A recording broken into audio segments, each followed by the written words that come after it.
If you're watching this, you may be one of the survivors of the first week of the last mile solution to the congestion at the Port of Manila. Here's Motoring Day field correspondent DJ Susie with the story.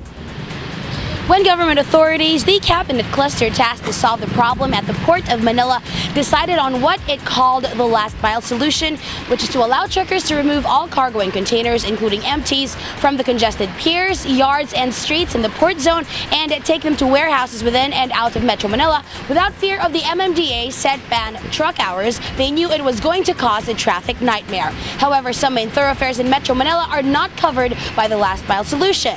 Still, even before it was implemented, the traffic on the North Luzon Expressway backed up from the Balintawak area all the way to the back of Bukawin, Bulacan.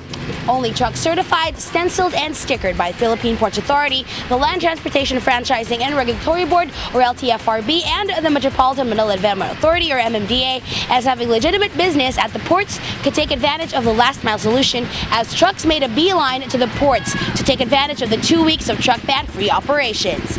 Meanwhile, the MMDA asked local government units in the metropolis to go easy on their implementation of their own truck ban hours. Government and transport authorities apologized in advance for the nightmare that the last mile solution will cause in Metro Manila, despite all operations meant to help make things run smoother.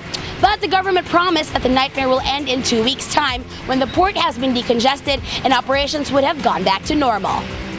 By the looks of it, government had to bite the bullet to solve the congestion and backlogs at the Port of Manila, which have affected the economy from late deliveries of goods and commodities, more expensive port and shipping operations, and problems with manufacturers needing supplies from abroad.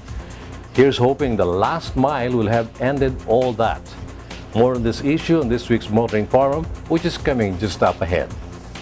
Moving on, all our problems with traffic and the inevitable rise in the number of vehicles on the streets are causing more problems, including the obvious one, air pollution.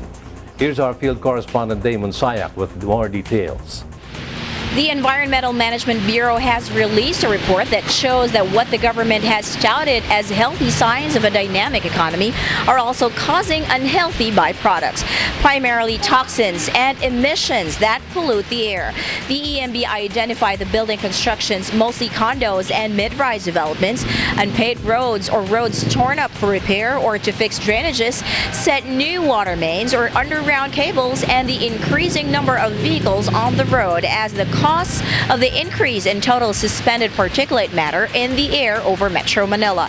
Data from stations in key areas in Metro Manila show that the average of TSP levels have been increasing over the years from 127 micrograms per normal cubic meter of air in the period from January to June 2014.